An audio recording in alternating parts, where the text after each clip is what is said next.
लीजिए सुनिए आर्थर कानन डायल की लिखी कहानी द रेड हेडेड लीग, मेरी यानी समीर गोस्वामी की आवाज में।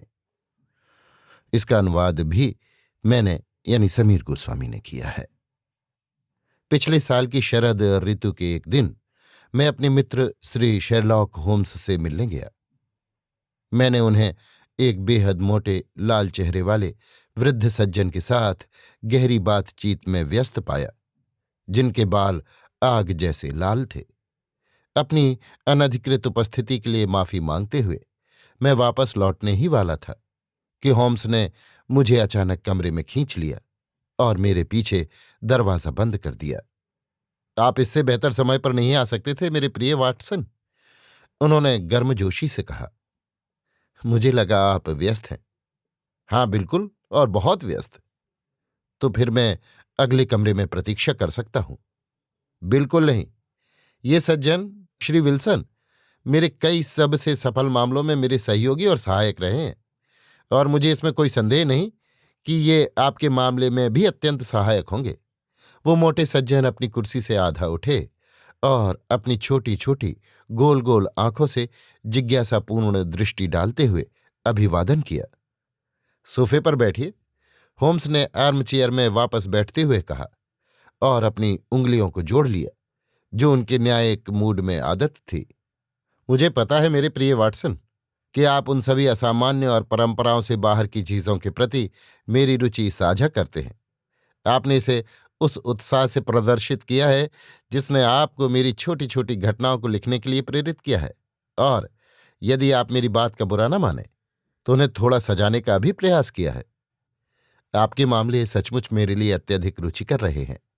मैंने कहा, आपको याद होगा कि मैंने कुछ दिन पहले कहा था, जब हम मिस मैरी सदरलैंड द्वारा प्रस्तुत एक बहुत ही सरल समस्या की ओर बढ़ रहे थे, कि अजीब प्रभावों और असामान्य संयोजनों के लिए हमें स्वयं जीवन में जाना चाहिए, जो कल्पना के किसी भी प्रयास से कहीं अधिक साहसी होता है। एक बात जिस पर मैंने संदेह करने की हिम्मत की थी। आपने किया था डॉक्टर, लेकिन फिर भी आपको मेरी दृष्टि को मानना होगा, अन्यथा मैं आपके सामने तथ्य पर तथ्य रखता जाऊंगा, जब तक कि आपकी तर्क शक्ति इन तथ्यों के दबाव में टूटकर स्वीकार न कर ले कि मैं सही हूं। अब श्री जाबेज विल्सन ने आज सुबह मुझसे मिलने की कृपा की है और एक कहानी की शुरुआत की है, जो पिछले कुछ समय में मेरे द्वारा सुनी गई सबसे अनोखी कहानियों में से एक होने का वादा करती है।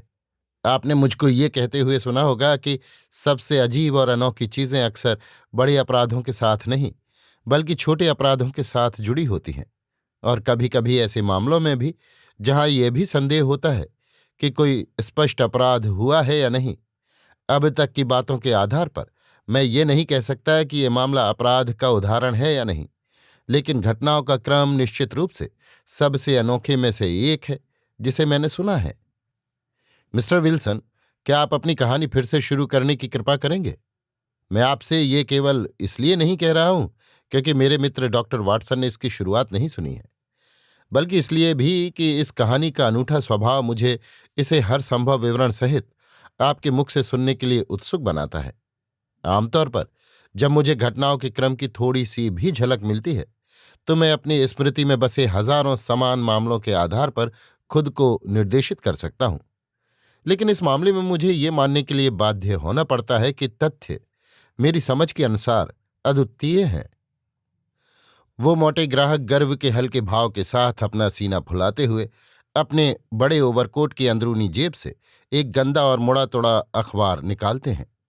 उन्होंने अपने सिर को आगे झुकाकर और अखबार को अपने घुटनों पर फैलाकर विज्ञापन के कॉलम को देखा।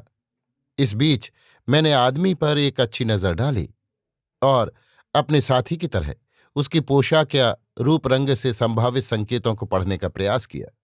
हालांकि मेरी जांच से मुझे ज्यादा जानकारी नहीं मिली। हमारे आगंतुक हर लिहाज से एक औसत साधारण ब्रिटिश व्यापारी लग रहे थे, मोटे, घमंडी और धीमे। उन्होंने ढीली ग्रे शेफर्ड चेक की पतलून पहन रखी थी, जो कुछ ज्यादा साफ नहीं थी।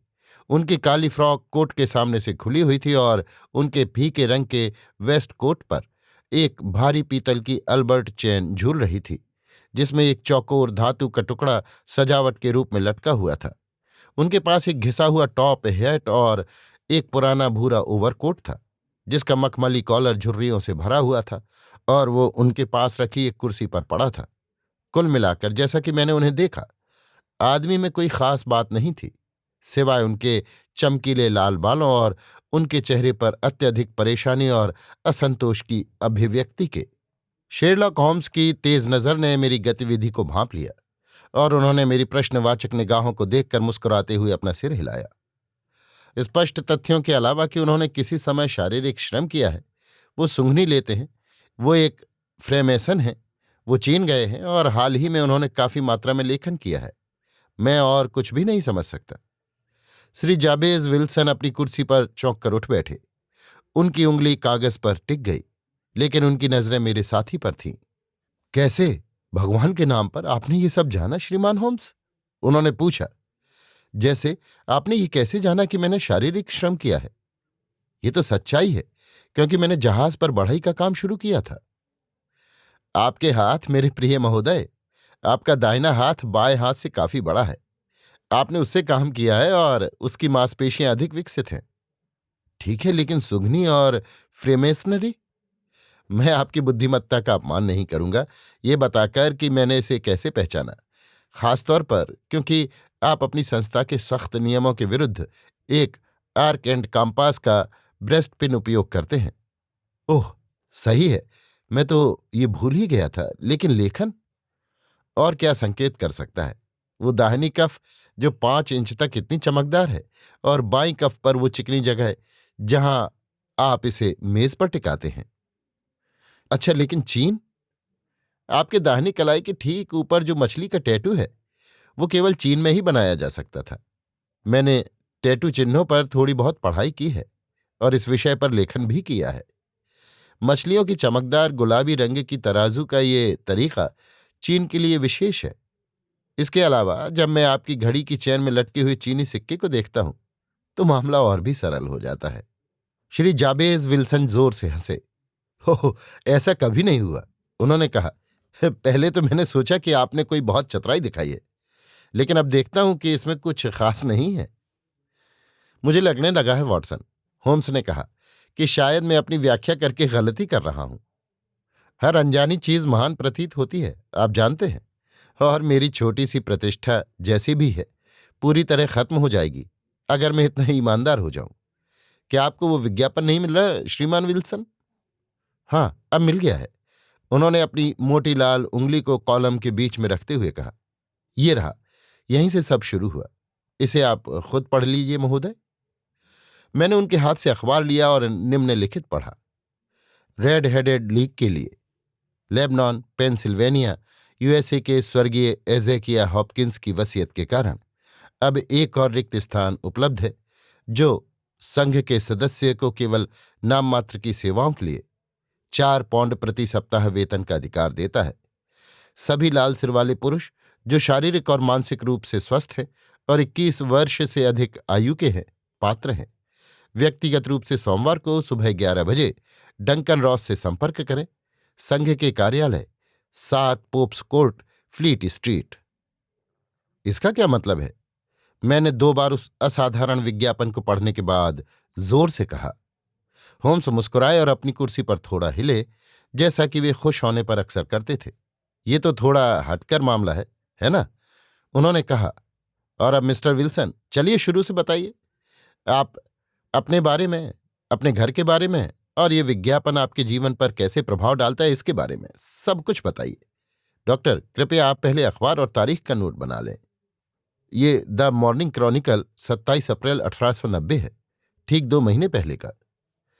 बहुत अच्छा। अब मिस्टर विल्सन? ठीक वैसा ही है जैसा मैं आपको बता रहा था मिस्टर शेरलॉक होम्स, जाबेज विल्सन ने अपने माथे का पसीना पोंछते हुए कहा। मेरा कोबर्ग स्क्वायर सिटी के पास एक छोटा सा गिरवी रखने का व्यवसाय है। ये कोई बहुत बड़ा काम नहीं है, और हाल के वर्षों में इससे मुझे सिर्फ गुजर बसर भर का ही फायदा हुआ है। पहले मैं 2 सहायक रख सकता था, लेकिन अब मैं केवल एक ही रख पाता हूं, और उसे भी तनख्वाह देना मुश्किल होता है अगर वो आधी मजदूरी पर काम करने को तैयार न होता, ताकि वो काम सीख सके। इस मददगार युवक का नाम क्या है? शेरलॉक होम्स ने पूछा। उसका नाम विंसेंट स्पॉल्डिंग है और वो कोई नौजवान भी नहीं है। उसकी उम्र बताना मुश्किल है। मिस्टर होम्स, मैं इससे अधिक समझदार सहायक की उम्मीद नहीं कर सकता। मुझे अच्छी तरह पता है कि वो कहीं और जाकर दोगुनी तनख्वाहें कमा सकता है, लेकिन आखिरकार अगर वो संतुष्ट है तो मैं क्यों उसके दिमाग में कोई और विचार डालूं? वाकई क्यों डालें? आप अपने कर्मचारी के मामले में बड़े भाग्यशाली लगते हैं, जो बाजार भाव से कम वेतन पर काम करता है। ये इस युग में नियोक्ताओं के लिए सामान्य अनुभव नहीं है। मुझे नहीं लगता कि आपका सहायक आपके विज्ञापन से कम असाधारण है। ओह, उसके अपने दोष भी हैं, मिस्टर विल्सन ने कहा। फोटोग्राफी का ऐसा दीवाना आदमी मैंने कभी नहीं देखा। जब उसे अपनी बुद्धि बढ़ानी चाहिए, वो कैमरा लेकर तस्वीरें खींचता रहता है और फिर नीचे तहखाने में ऐसे घुस जाता है जैसे खरगोश अपने बिल में, अपनी तस्वीरें विकसित करने के लिए। ये उसका मुख्य दोष है, लेकिन कुल मिलाकर वो अच्छा काम करने वाला है। उसमें कोई बुरी आदत नहीं है। वो अभी भी आपके साथ है, मैं मानता हूं। जी हाँ सर, वो और एक 14 साल की लड़की, जो थोड़ा बहुत खाना पकाती है और जगह साफ रखती है। बस यही 3 लोग घर में हैं, क्योंकि मैं विधुर हूं और मेरा कोई परिवार नहीं है। हम तीनों बहुत शांतिपूर्ण जीवन जीते हैं सर, और हम अपने सिर पर छत बनाए रखते हैं और अपने कर्ज चुकाते हैं, बस इतना ही। हमें सबसे पहले हिला देने वाली बात वो विज्ञापन थी।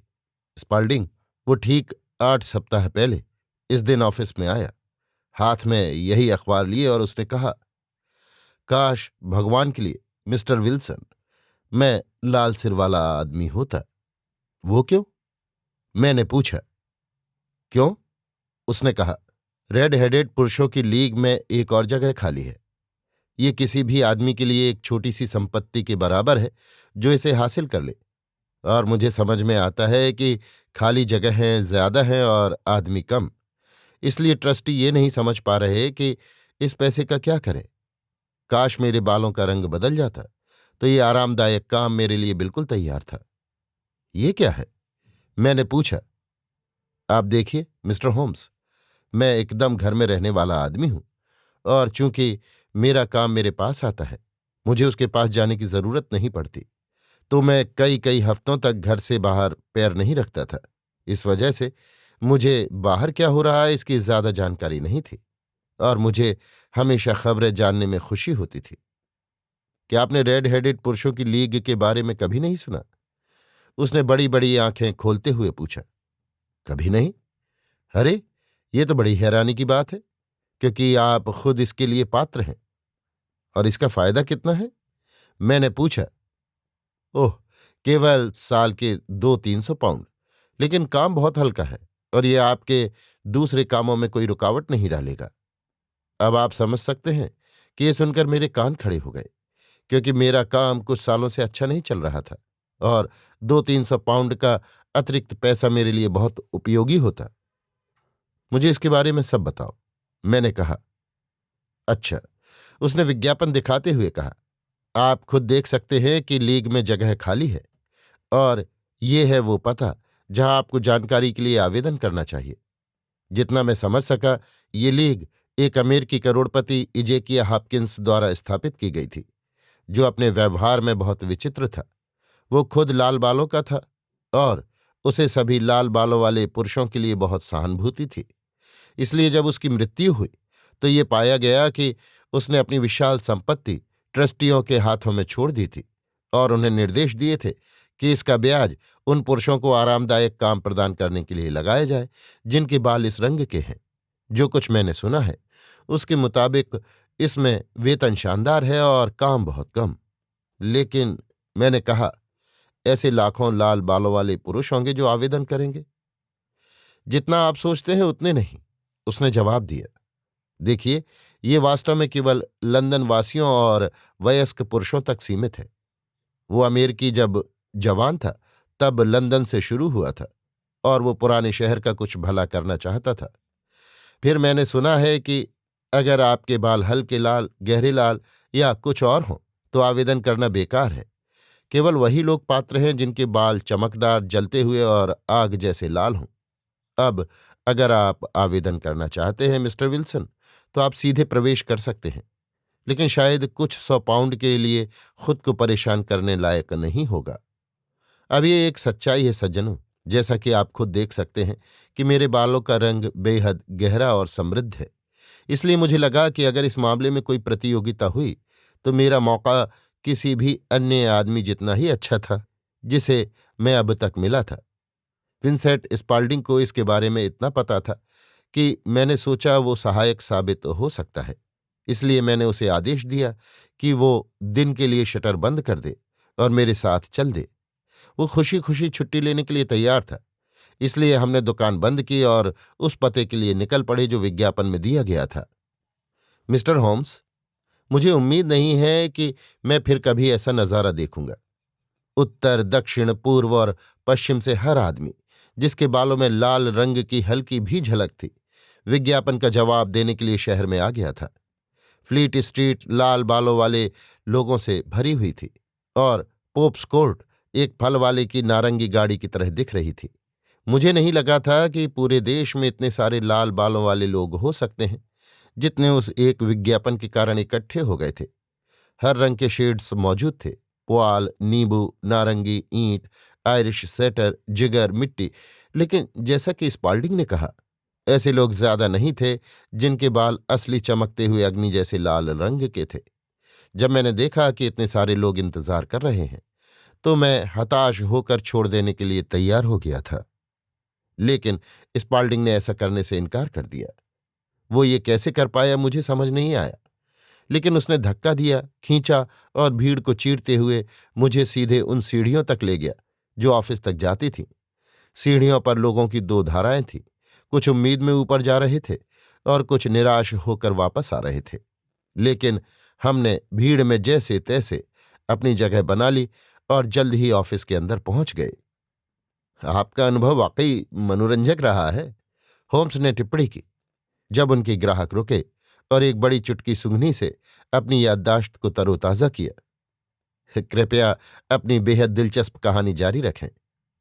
ऑफिस में कुछ खास नहीं था, केवल दो लकड़ी की कुर्सियां और एक साधारण मेज, जिसके पीछे एक छोटा आदमी बैठा था जिसके बाल मेरे बालों से भी ज्यादा लाल थे।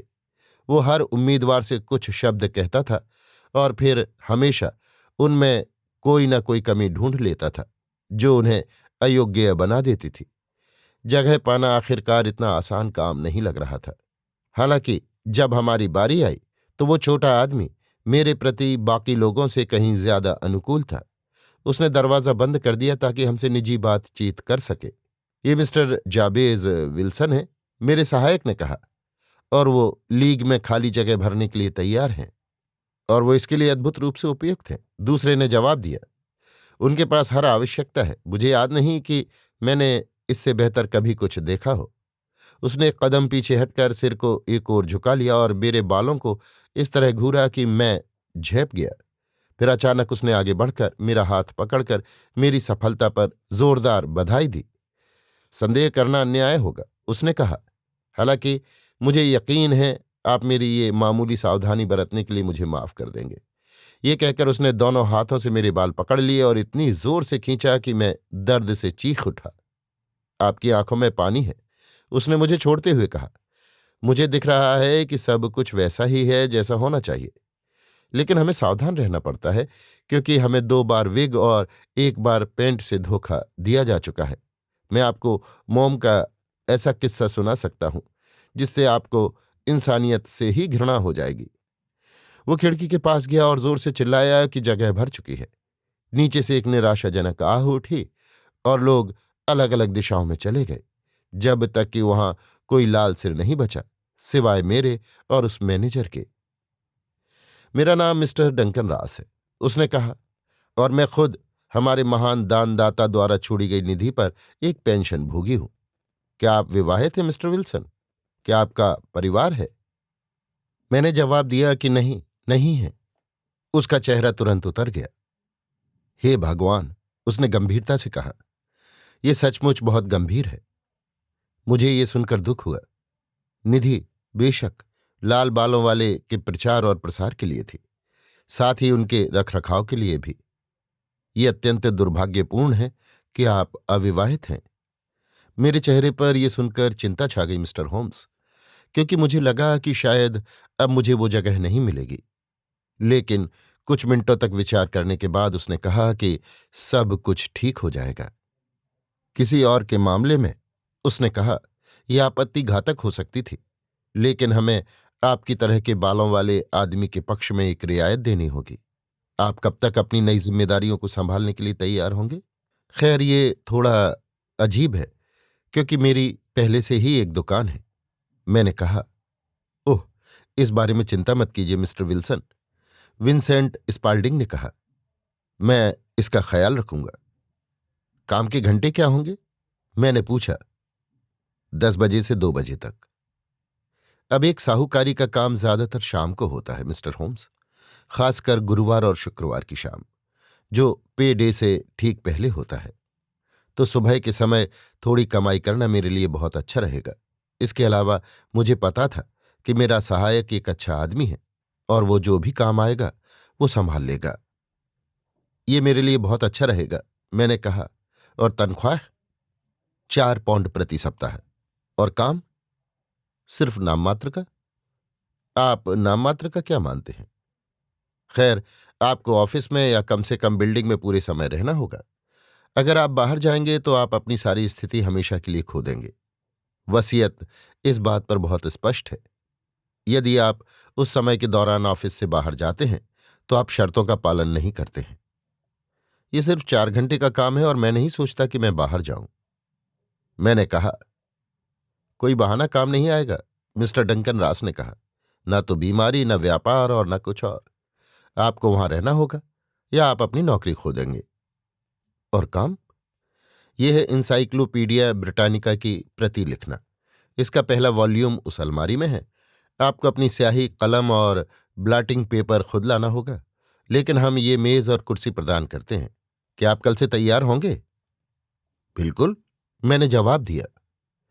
तो फिर अलविदा मिस्टर जाबेज विल्सन, और मैं एक बार फिर से उस महत्वपूर्ण पद पर आपकी सफलता पर बधाई देना चाहता हूं जिसे आप भाग्यशाली रूप से प्राप्त करने में सक्षम हुए हैं। उसने मुझे कमरे से बाहर किया और मैं अपने सहायक के साथ घर चला गया।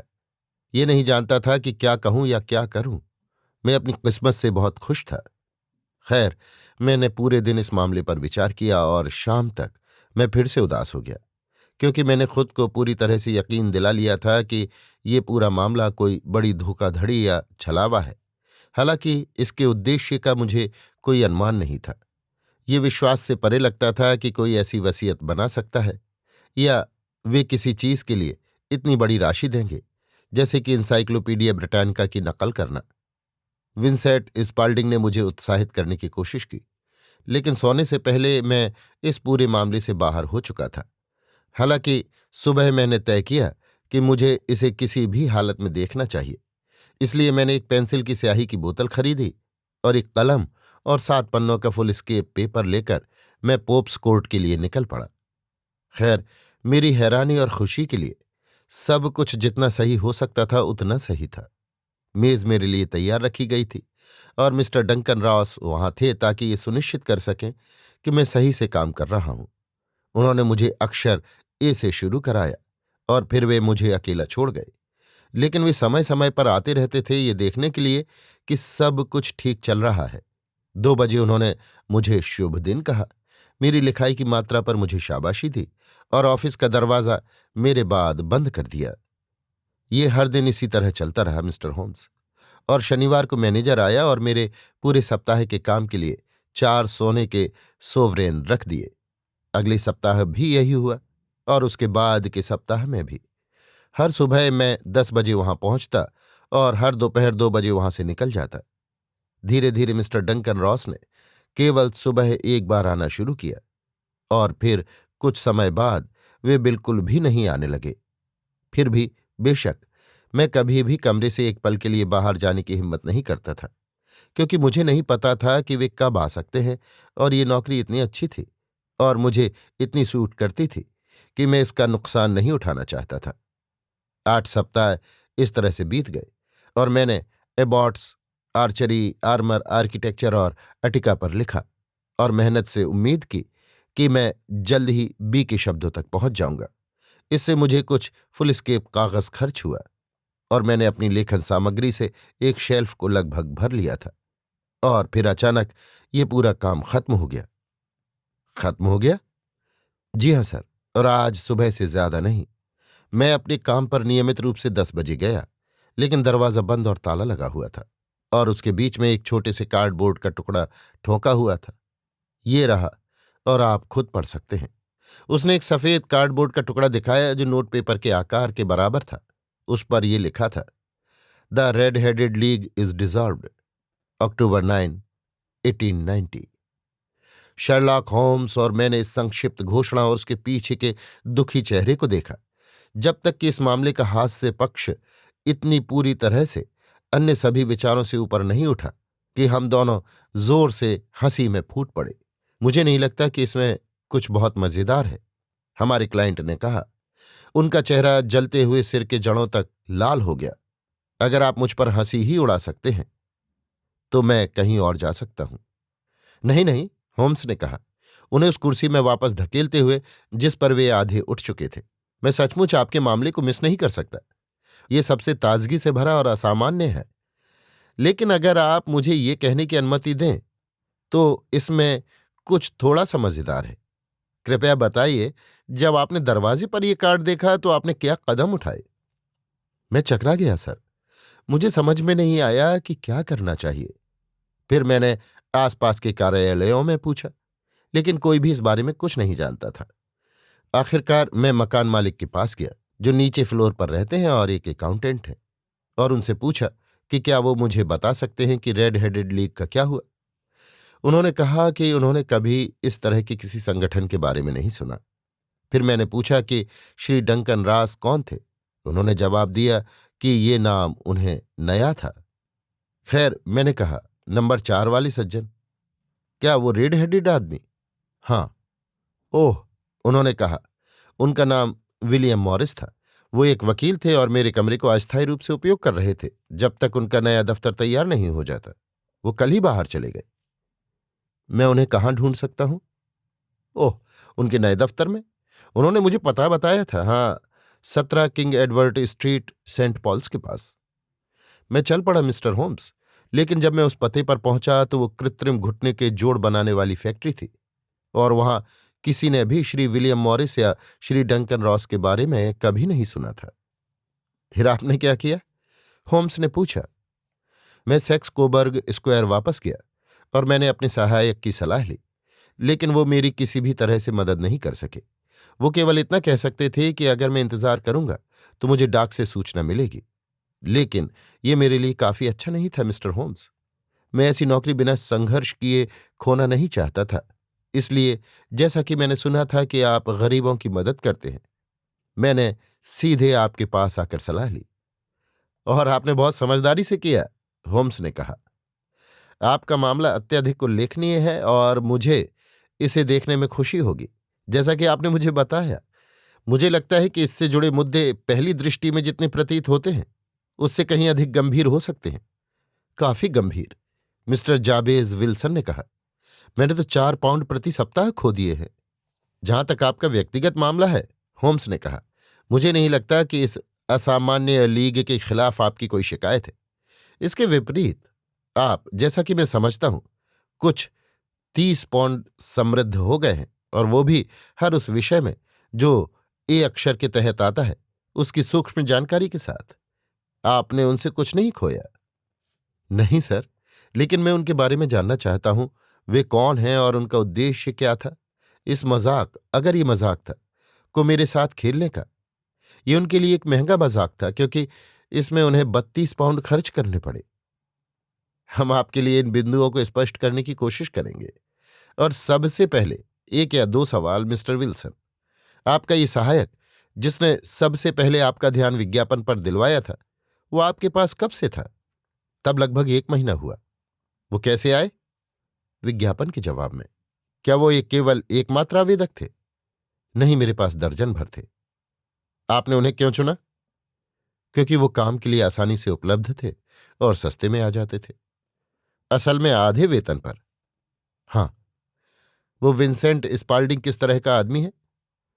छोटे मोटे कद के, बहुत फुर्तीले, चेहरे पर कोई बाल नहीं है। हालांकि वो 30 के आसपास है। उनके माथे पर सफेद दाग है।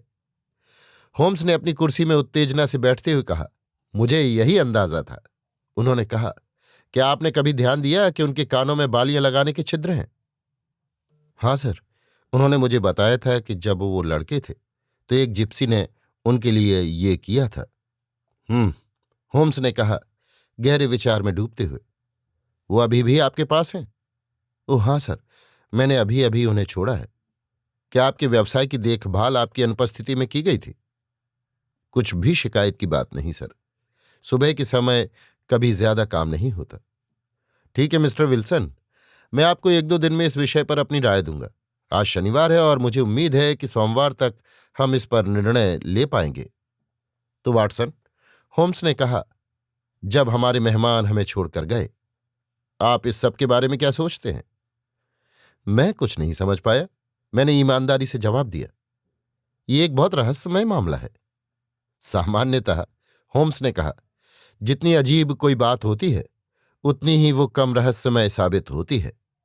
असल में आपके साधारण, बिना किसी विशेषता वाले अपराध ही वास्तव में उलझन में डालने वाले होते हैं।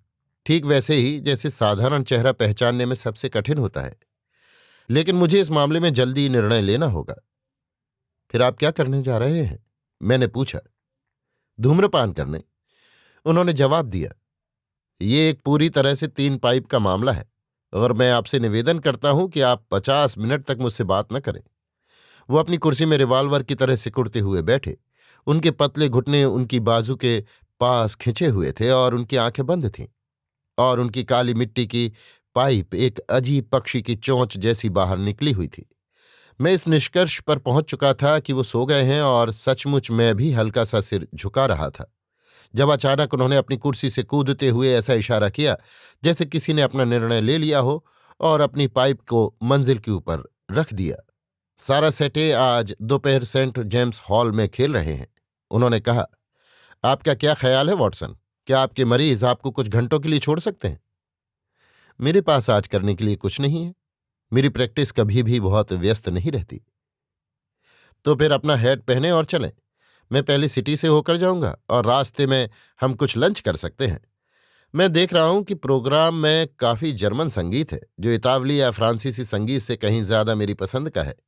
ये आत्मनिरीक्षणात्मक है और मुझे आत्मनिरीक्षण करना है। चलिए, आइए। हम अंडरग्राउंड से ऑल्डर गेट तक गए और थोड़ी सी पैदल यात्रा ने हमें सेक्स कॉबर्ग स्क्वायर तक पहुंचाया, वो स्थान जहां सुबह हमने उस अजीब कहानी को सुना था।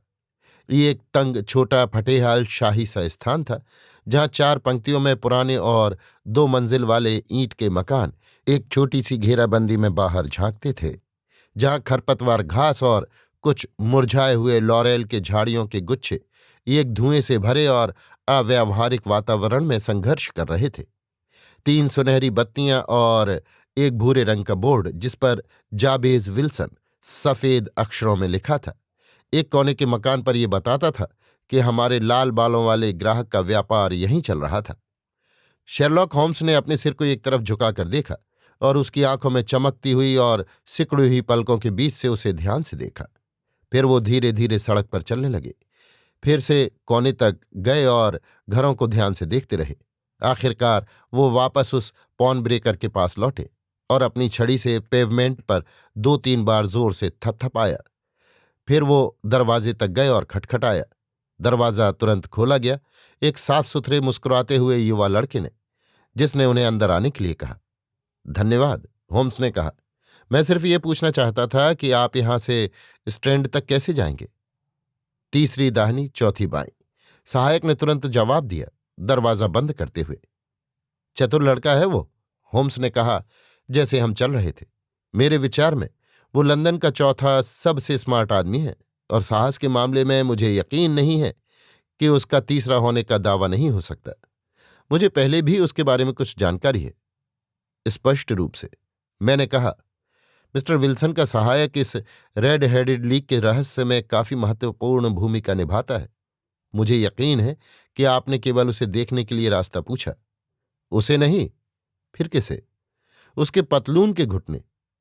और आपने क्या देखा? जो मैं उम्मीद कर रहा था वही देखा। आपने पेवमेंट को क्यों थपथपाया? मेरे प्रिय डॉक्टर, ये अवलोकन करने का समय है, बात करने का नहीं। हम शत्रु के देश में जासूस हैं। हम सेक्स कॉबर्ग स्क्वायर के बारे में कुछ जानते हैं। अब हम इसके पीछे के हिस्सों की खोज करें। जिस सड़क पर हम मोड़कर सेक्स कॉबर्ग स्क्वायर से बाहर निकले, वो उसके सामने की तस्वीर से बिल्कुल विपरीत थी। ये एक मुख्य सड़क थी जो सिटी को उत्तर और पश्चिम की ओर यातायात पहुंचाती थी। सड़क पर व्यापारिक गतिविधियां एक विशाल धारा की तरह बह रही थीं, जबकि फुटपाथ पर लोग तेजी से भाग रहे थे।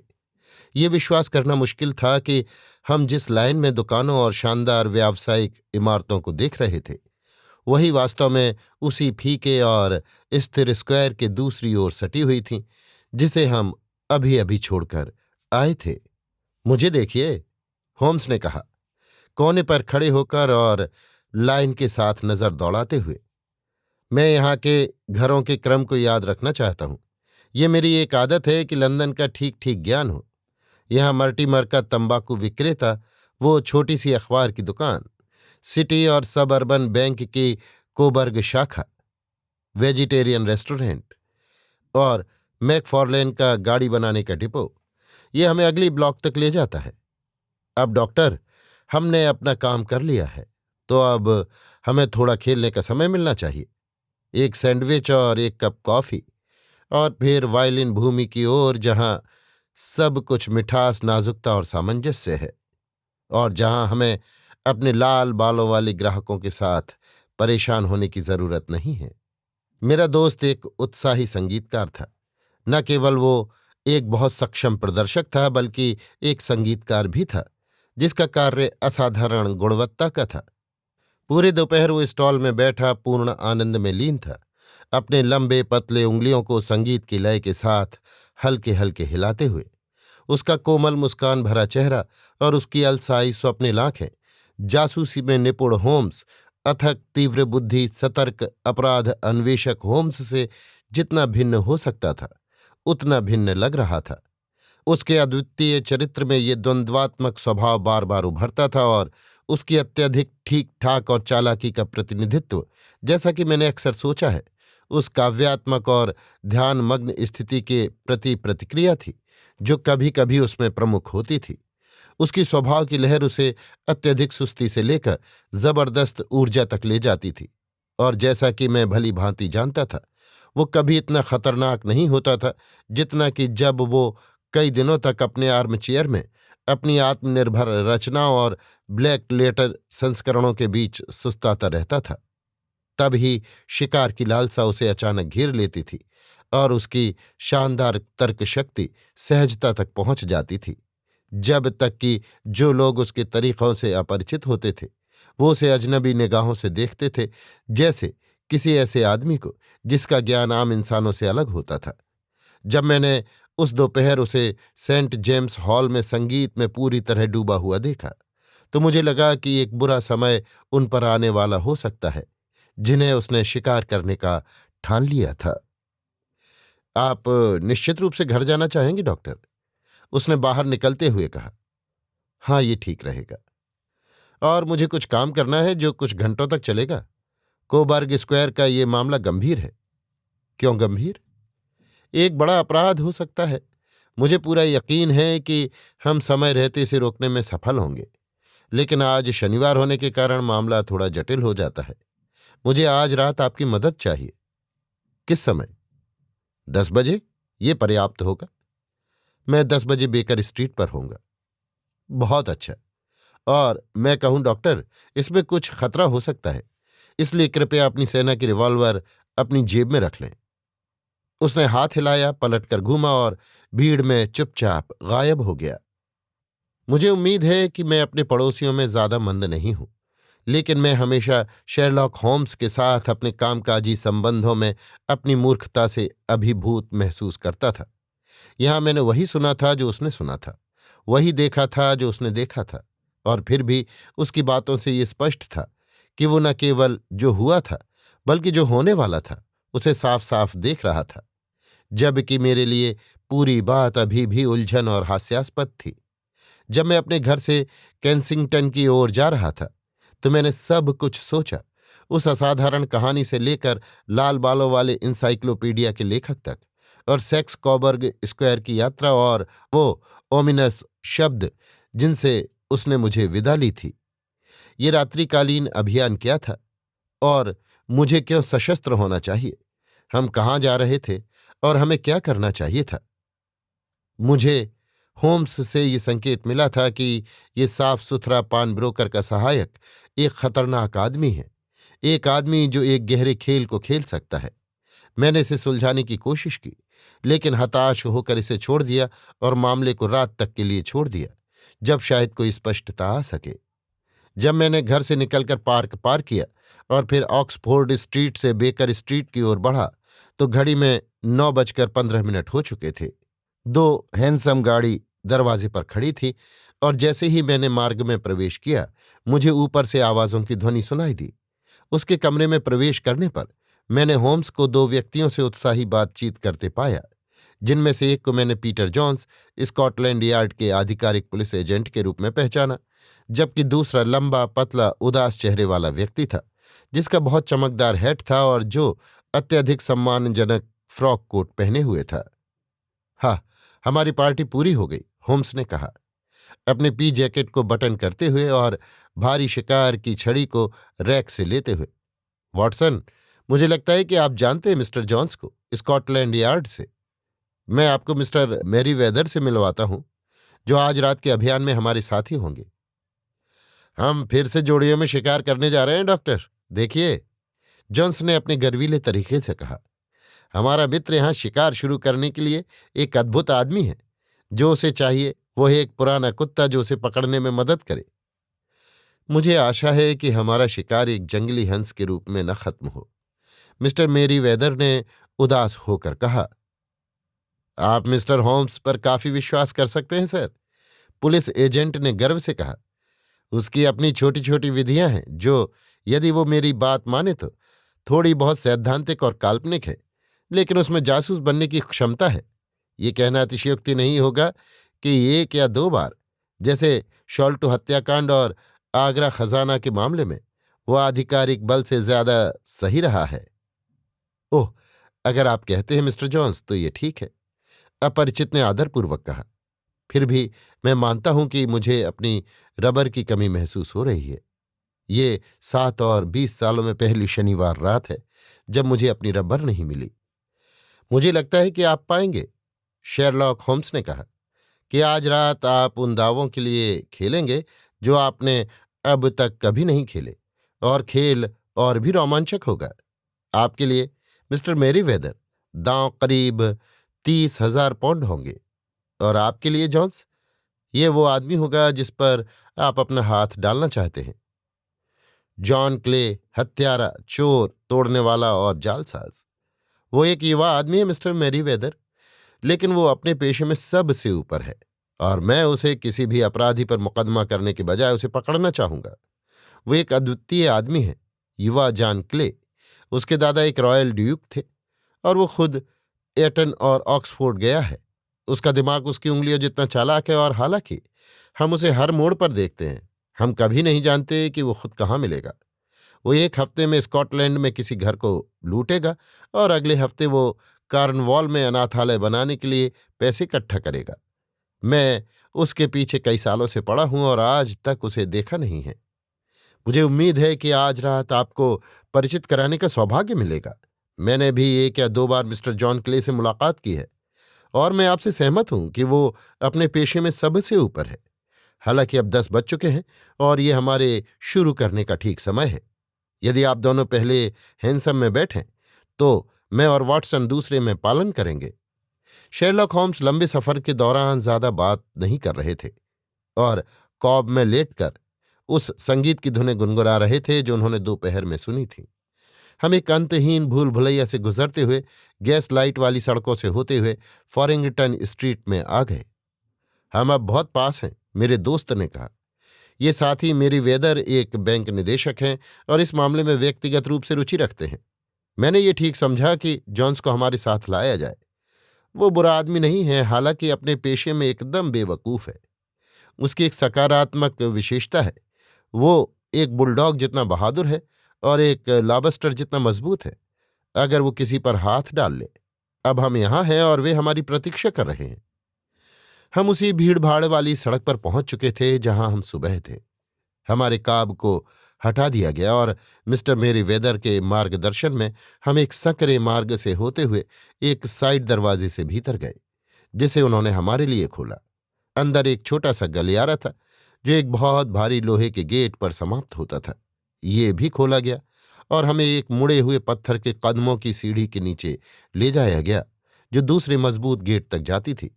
मिस्टर मेरी वेदर एक लालटेन जलाने के लिए रुके और फिर हमें एक अंधेरे मिट्टी से गंधाते हुए मार्ग में ले जाकर तीसरे दरवाजे को खोलते हुए एक विशाल गोदाम या तहखाने में दाखिल किया जो चारों ओर क्रेट और भारी बक्सों से भरा हुआ था। आप ऊपर से ज्यादा कमजोर नहीं हैं, होम्स ने कहा जब उसने लालटेन उठाकर इधर उधर देखा। ना ही नीचे से, मिस्टर मैरीवेदर ने कहा जब उसने अपनी छड़ी को फर्श पर मारा। क्या, हे भगवान, ये तो बिल्कुल खोखला लगता है। उसने हैरान होकर ऊपर देखा। मैं वास्तव में आपसे अनुरोध करता हूं कि आप थोड़ा और शांत रहें, होम्स ने कड़े शब्दों में कहा। आपने पहले ही हमारी यात्रा की सफलता को खतरे में डाल दिया है। क्या मैं आपसे निवेदन कर सकता हूं कि आप उन बक्सों में से किसी एक पर बैठ जाएं और दखल न दें? गंभीर मिस्टर मैरीवेदर ने एक क्रेट पर बैठने की कोशिश की और उनके चेहरे पर बहुत चोट पहुंचने वाली अभिव्यक्ति थी, जबकि होम्स घुटनों के बल फर्श पर गिर पड़े और लालटेन और एक आवर्धक लेंस के साथ पत्थरों के बीच दरारों की विस्तार से जांच करने लगे। कुछ सेकंड में ही वो संतुष्ट हो गए, क्योंकि वो फिर से उठ खड़े हुए और अपना लेंस जेब में रख लिया। हमारे पास कम से कम 1 घंटा है, उसने कहा, क्योंकि जब तक वो भला सूदखोर सुरक्षित रूप से बिस्तर में नहीं चला जाता वे कोई कदम नहीं उठा सकते। उसके बाद वे 1 मिनट भी नहीं गंवाएंगे, क्योंकि जितनी जल्दी वे अपना काम पूरा कर लेंगे उतना अधिक समय उन्हें भागने के लिए मिलेगा। हम इस समय, डॉक्टर, जैसा कि निस्संदेह आपने समझ लिया होगा, लंदन के एक प्रमुख बैंक की सिटी शाखा के तहखाने में हैं। श्री मैरीवेदर निदेशक मंडल के अध्यक्ष हैं और वे आपको ये समझाएंगे कि लंदन के कुछ दुस्साहसी अपराधियों की इस तहखाने में वर्तमान में इतनी दिलचस्पी क्यों है। ये हमारा फ्रेंच सोना है, निदेशक ने फुसफुसाया। हमें कई चेतावनियां मिली हैं कि इसके ऊपर हमला किया जा सकता है। आपका फ्रेंच सोना? हाँ, कुछ महीने पहले हमें अपने संसाधनों को मजबूत करने के लिए 30,000 नापोलियन का कर्ज लेना पड़ा था। ये पता चला है कि हमने कभी इस पैसे को अनपैक नहीं किया है और ये अब भी हमारे तहखाने में पड़ा हुआ है। जिस क्रेट पर मैं बैठा हूं उसमें 2,000 नापोलियन लीड फाइल की परतों के बीच पैक किए गए हैं। हमारे पास जो सोने का भंडार है वो वर्तमान में एकल शाखा कार्यालय में सामान्य से बहुत बड़ा है और निदेशकों को इस विषय पर संकोच है। जो बहुत अच्छा साबित हुआ, होम्स ने टिप्पणी की। अब समय है कि हम अपनी छोटी योजनाएं बनाएं। मुझे उम्मीद है कि 1 घंटे में स्थिति स्पष्ट हो जाएगी। इस बीच मिस्टर मैरीवेदर, हमें उस स्याह लालटेन पर पर्दा डालना होगा और अंधेरे में बैठना। मुझे डर है कि ऐसा ही है। मैंने अपनी जेब में ताश के पत्तों का एक पैक रखा था और सोचा था कि चूंकि हम 4 लोगों का समूह है, आप अपना रबर खेल सकते हैं। लेकिन मुझे लगता है कि दुश्मन की तैयारियां इतनी आगे बढ़ चुकी हैं कि हम रोशनी की उपस्थिति को जोखिम में नहीं डाल सकते।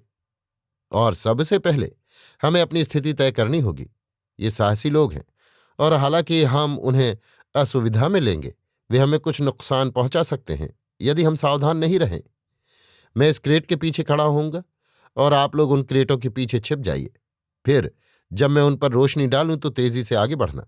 अगर वे गोली चलाएं, वॉटसन, तो उन्हें गोली मारने में कोई दया न करें। मैंने अपनी रिवॉल्वर कॉक की हुई लकड़ी के बक्से के ऊपर रख दी जिसके पीछे मैं छिपा हुआ था। होम्स ने अपनी लालटेन की स्लाइड को पार किया और हमें पूरे अंधकार में छोड़ दिया। ऐसा अंधकार जैसा मैंने पहले कभी अनुभव नहीं किया। गरम धातु की गंध हमें ये आश्वस्त करने के लिए रही कि रोशनी अब भी वहां थी, तुरंत चमकने के लिए तैयार। मेरे लिए जब मेरी नसें उम्मीद के तनाव में काम कर रही थीं, तो अचानक अंधकार और तहखाने की ठंडी और गीली हवा कुछ निराशाजनक और दबा देने वाली थी। उनके पास केवल एक रास्ता है, होम्स ने फुसफुसाया। वो घर के माध्यम से सेक्स कोबर्ग स्क्वायर की ओर वापस है। मुझे आशा है कि आपने वो किया जो मैंने आपको कहा था जॉन्स।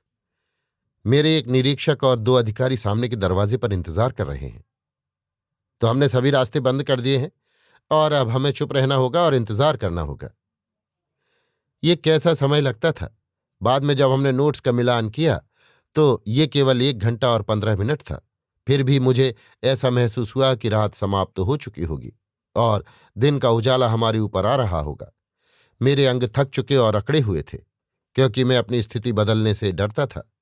फिर भी मेरी नसें उच्चतम तनाव तक पहुंच चुकी थीं और मेरी सुनने की क्षमता इतनी तीव्र हो गई थी कि मैं न केवल अपने साथियों की हल्की सांसों को सुन सकता था, बल्कि जॉन्स की गहरी भारी सांसों को भी सुन सकता था और बैंक के निदेशक की पतली आहिस्ता सांसों को भी पहचान सकता था। अपनी स्थिति से मैं बक्से के ऊपर से फर्श की ओर देख सकता था। अचानक मेरी आंखों ने एक रोशनी की चमक देखी।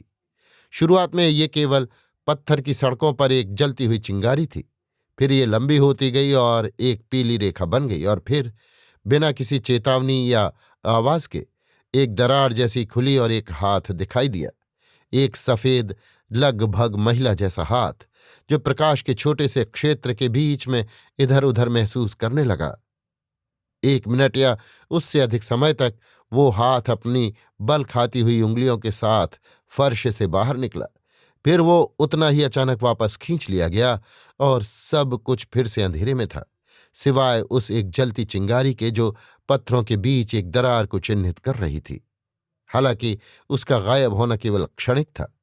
एक चीरने फाड़ने की आवाज के साथ एक सफेद पत्थर पलट गया और एक चौकोर खुला हुआ छेद छोड़ दिया, जिसके माध्यम से एक लालटेन की रोशनी बही।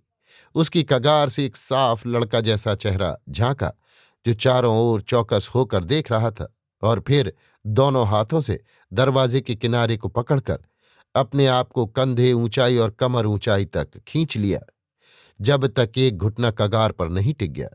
अगले ही पल वो छेद के किनारे खड़ा था और अपने साथी को खींच लाया, जो लचीला और छोटा था और जिसका चेहरा पीला था और सिर पर बहुत लाल बाल थे।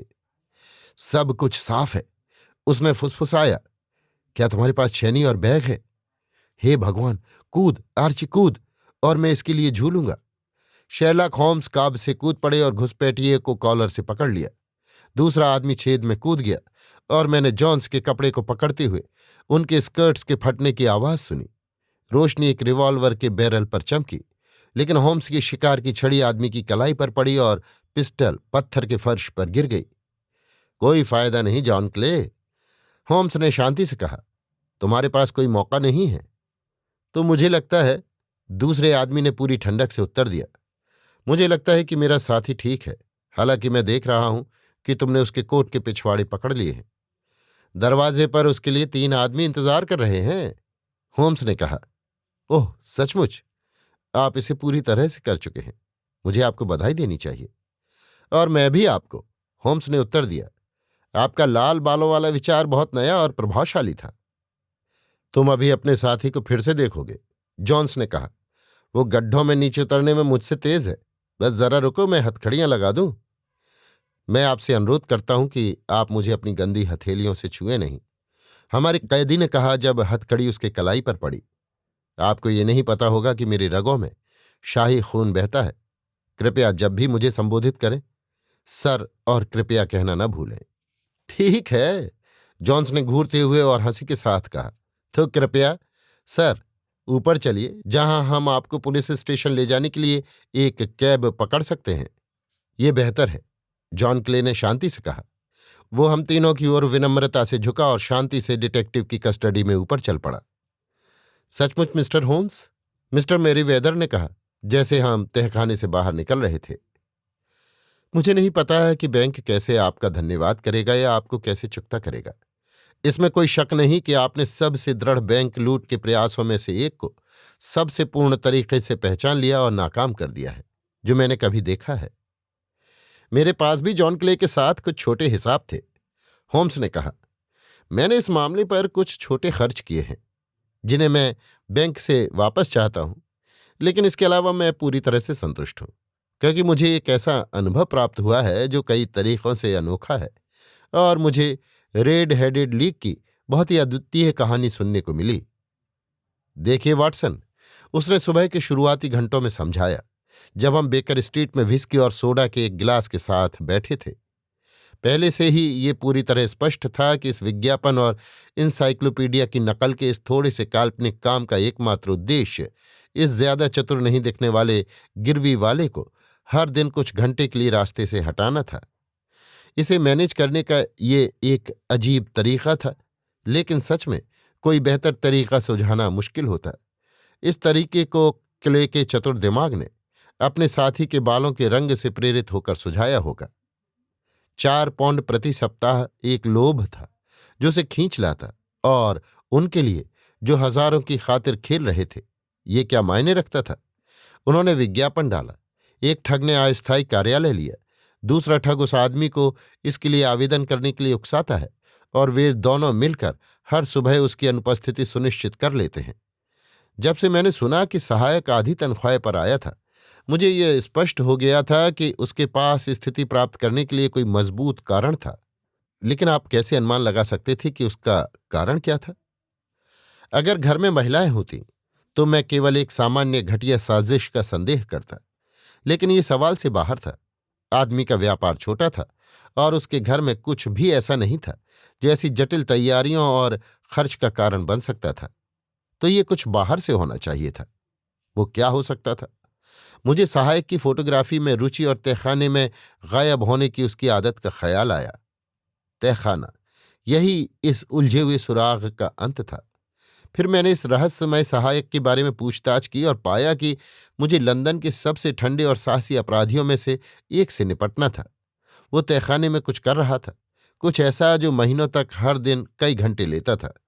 वो क्या हो सकता था? एक बार फिर मुझे कुछ भी याद नहीं आया सिवाय इसके कि वो किसी अन्य भवन तक सुरंग खोद रहा था। अब तक तो मैं इस स्थिति में था। जब हम कार्रवाई के स्थान पर गए, मैंने आपको अपनी छड़ी से फुटपाथ पर खटखटाकर चौंकाया। मैं ये पता लगा रहा था कि तहखाना आगे की ओर फैला है या पीछे। ये आगे की ओर नहीं था। फिर मैंने घंटी बजाई और जैसा कि मुझे उम्मीद थी, सहायक ने उसका जवाब दिया।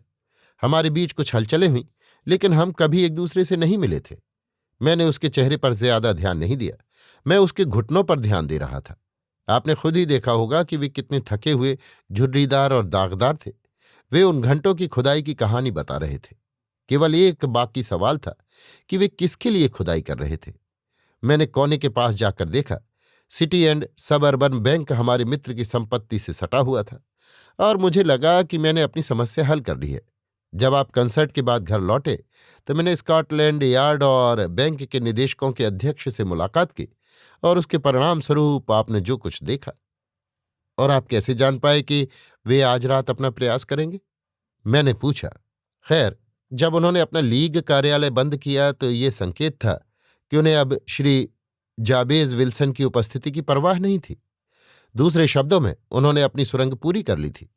लेकिन ये जरूरी था कि वे जल्द ही इसका उपयोग करें, क्योंकि ये खोजी जा सकती थी या खजाना हटा लिया जा सकता था। शनिवार उनके लिए सबसे उपयुक्त दिन था, क्योंकि ये उन्हें अपने भागने के लिए 2 दिन देता। इन सभी कारणों से मुझे उम्मीद थी कि वे आज रात आएंगे। आपने इसे शानदार ढंग से सोचा, मैंने निश्चल प्रशंसा के साथ कहा। ये इतनी लंबी कड़ी है और फिर भी हर कड़ी सच साबित होती है। इसने मुझे ऊब से बचा लिया, उसने जवाब दिया जम्हाई लेते हुए। हाय, मैं पहले ही महसूस कर रहा हूं कि ये मुझ पर हावी हो रही है। मेरा जीवन एक लंबे प्रयास में बीतता है, साधारण अस्तित्व से बचने के प्रयास में। ये छोटे छोटे मामले मुझे ऐसा करने में मदद करते हैं, और आप मानव जाति के उपकारक हैं, मैंने कहा। उसने कंधे उचका दिए। खैर, शायद, आखिरकार इसका कुछ न कुछ उपयोग तो है ही। उसने टिप्पणी की। मनुष्य कुछ नहीं है, कार्य ही सब कुछ है, जैसा कि गुस्ताव फ्लोबर्ट ने जॉर्ज सैंड को लिखा था। अभी आप सुन रहे थे आर्थर कॉनन डॉयल की लिखी कहानी द रेड हेडेड लीग, मेरी यानी समीर गोस्वामी की आवाज में। इसका अनुवाद मैंने यानी समीर गोस्वामी ने किया था।